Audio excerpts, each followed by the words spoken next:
Welcome to Faith, Love, and Therapy, a podcast to encourage and inspire. I'm your host, Jamie Johnson, a therapist working in the field of mental health for the last 10 plus years. I believe this podcast is God-led and God-inspired, and I thank you for joining me as we peel back the layers of mental health from a faith perspective. Please connect with me on social media. You can find me on Facebook at Faith, Love, Therapy Podcast, on Instagram at Faith, Love, Therapy Podcast, and you can email me at faithlovetherapy@gmail.com. So looking forward to connecting with you on all platforms and looking for some more announcements to come within the next couple of weeks, next couple of months, some things that I'm working on. So stay connected. Please stay connected. All right, episode 37. 36, we looked at, helping a loved one who is dealing with mental health. In this particular episode, I wanted to switch gears and kind of move towards the church and, mental health in the church. Specifically, I guess this episode is more for leaders, for pastors, for ministry leaders, for those who are in position of leadership within church congregations, and that, could be a number of roles, but definitely I think we need to assist those that are in that particular role with how to really start the process of having conversations about mental health. Well, what I will say is I am seeing an increase in it. I just think, we need to keep that momentum going and make sure that we are definitely moving in the right direction in all of our churches if we can. Okay, so we know that 1 in 5 people in the United States has a mental illness. The average church gathering in a building seats about 200 people. So naturally, we can assume that a pastor, leaders are going to deal with individuals who have a mental health diagnosis. Sadly, most churches, only about 65 members attend weekly, but that's a different discussion for a different episode that I definitely want to have. I'd like to, though, provide a few tips that I think would be beneficial for ministry leaders. So let's get started. So the first one I would say, and I think this is something that is coming out more and more, and people are definitely saying it, and I want to say it too. We really must stop demonizing mental health. So start there in your churches and with your congregation. Please stop demonizing mental health. I truly understand that everything has a spirit. There's a spiritual component to everything. And I understand the perspective. However, the approach is not helping people. So we've got to stop demonizing mental health. Just like the body declines, so does the mind. So we have to work to maintain every part of ourselves. We have to work at maintaining a healthy mind. We have to work at maintaining a healthy mobility. We have to work at maintaining, a healthy body. We have to work to maintain all of these things. And some of us put more emphasis on some places than others. I'm trying to get in the habit of being more physically well. Mental health has been my jam for a long time. So physical health is now coming to a place where okay, I need to tap into all of this. So if we know that we need to work every part of our body, we need to work our mind as well. We need to address that. We need to make sure that we are healthy. We have to stop labeling things in a way that causes people to feel rejected and criticized and ashamed of who they are or what they're dealing with. So, not only is this demonizing mental health, not only is it causing a lack of trust, but it's increasing emotional and mental decline in people that you serve. So dismissing and denying mental health issues is totally counterproductive. It's not that the people don't want to hear the truth or believe the truth of what's happening. It's that they want to be loved and supported. And so being able to communicate love and support and not telling them that they are dealing with mental health because they don't pray enough or because they don't have faith or because, this demon is attacking them and because of a life that, sin in their life. I think we have to be careful about how we label things blanketly. So some of the things that your parishioners, your members are experiencing could be a result of trauma. It could be a result of actual health issues. It could be a result of things going on in their environment. It could be some genetic things. So to just label it or provide or criticize it and judge individuals who are struggling with mental health does not help them to become healthy and to move towards healing. So first, out of the gate, we have to stop that. Second, I think we have to admit, or I believe leaders need to admit, that they do not have all the answers and be willing to refer out. Sometimes an individual will come to you and talk to you about symptoms that they're having, and you have no idea what that means, or you have no idea what that could be, or how to respond to that. And I think that you have to be okay with not knowing. I think transparency is so vital to relationship, and being able to say, this is out of my wheelhouse.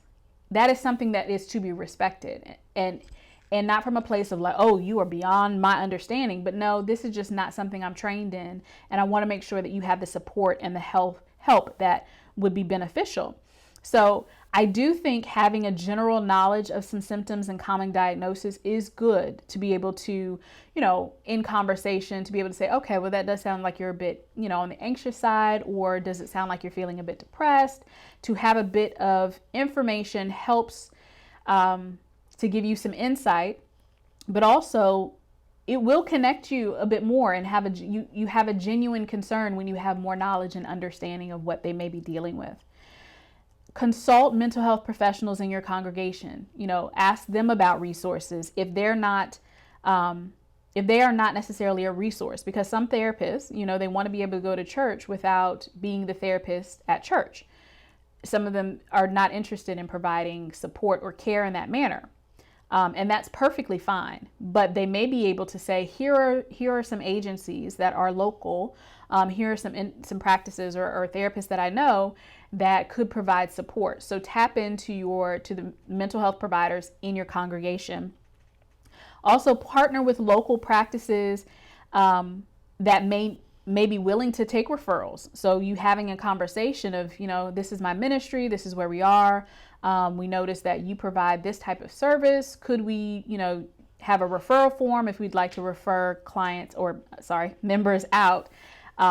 And that kind of allows you to have a level of connection to a particular agency, or a couple of them. I wouldn't say one, a couple of different agencies that you can have on hand and say, I want to go ahead and give you this information to refer you over there. Please also know that every counselor will not treat the same things. So that's why I say have a couple of different resources. There are some counselors who do not want to deal with, are not in the place in their career where they're doing severe mental illness. They're not treating those that are dealing with schizophrenia or, schizoaffective disorder. They're not dealing with certain diagnoses. And that's not necessarily lack of training all of the time. Sometimes it is just they have found their wheelhouse and they're sticking to what areas that they specialize in. So definitely look into a couple of different resources that may specialize in different things. Next, I would say, and I think is it the most important probably to me, commit to tending to your own mental health. As a pastor, as a leader of a ministry, pastoring is hard, just from the outside looking in. Like, y'all know I'm a licensed minister, but I do not pastor a church. My heart's desire is to minister in other ways, but I do observe, and we see in media, a lot of things going on with ministers, a lot of unhealthy things going on with pastors and leaders. And so I think there's been difficulty allowing pastors to exhibit human behavior. I'm not talking about for them to be committing adultery and doing the things that we see in social media and in the news, but to be struggling, to need support, to need a therapist, to want someone to talk, to need a break, like to need a sabbatical. We have these expectations of leaders that are unrealistic. And so I think as pastors, being able to tend to your own mental health, your own well-being, allows you to show up as a better version of yourself in that pulpit as you lead the ministry. You come to a ministry, you have life experiences, you have things that have occurred that impacted you and left an impression on your life before you took the assignment to shepherd. And so those things didn't just disappear. Part of those things propel you in certain ways and drive you in certain ways to love on people. But there are some instances where there's some things that need to be healed and worked through, because as my pastor says, you will be bleeding on the people. And so being able to tend to your own mental health so that you are not bleeding on people is important. Understanding the importance of emotional wellness and being willing to work towards that, being willing to make that an integral part of your life is important. And I think it allows you to help your congregation to become emotionally healthy disciples, because the desire is that we are all moving to a better place. We're all growing and developing and learning to disciple in a way that is loving and supportive and a reflection of God's love. And so in order to do that, we've got to be healthier. We've got to be mentally and emotionally well to do that from an authentic place. There is a pressure to kind of be superhuman, and that's a heavy burden to carry. And I think when you commit to your own mental health, you have the ability to release false narratives. You have the ability to release this perception of leaders and pastors that is a lie, because pastors grieve, pastors get hurt, pastors get angry, pastors struggle with throwing in the towel, pastors struggle with whether or not they, want to live or die. We've seen pastors in the news that have taken their own life. And I'm wondering if we allow them to be human, to tap into resources that give them space to be honest about what they feel, what they're dealing with, but also give them space to, relax, space to not have to be called upon every moment, so that they can clear their mind, so that they come back refreshed. I think that is another, that allows, again, your ministry to be healthier. So as pastors, commit to your own mental health, your emotional well-being. And that may mean a conversation with your congregation about how consistently you will be taking vacation. It's just important. So I can't say that enough. Like, I want to scream that from the mountaintop. Please commit to your own mental health and tending to your mental health routinely, not a once a year checkup, but a routinely taking time to deal with your mind. Okay. And then the last thing I would say is normalize and educate. Like, within your congregation, normalize and educate, have discussions about mental health. I love that my leadership is very much committed to mental health and wellness, and will talk about it in the pulpit. They will include it in sermons. They will encourage it in Bible study. They will encourage therapy and encourage, us tapping into wellness activities. And so we have to do that more consistently in all ministries, so that we are developing resources within the church. And that could be mental wellness groups for preventative care. I would not suggest a specific group for a specific diagnosis, like a group on depression or a group on anxiety, without a professional facilitating that group and a professional pretty much running that group, so that they know how to bring individuals in, because there is a group dynamic process when it comes to those who are dealing with diagnoses. So if you do have a specific group, it needs to be led by a mental health professional. Yes, could it be co-led by a ministerial staff or pastor? Absolutely. But I think a therapist needs to be involved in that. But preventative care, even, meetings and discussions about how to live well mentally and physically and emotionally, providing supportive counseling when needed. We love a conference. We love a program. Let's have more that are centered around emotional wellness, that are centered around mental health issues, that are centered around becoming whole, mind, body, and spirit.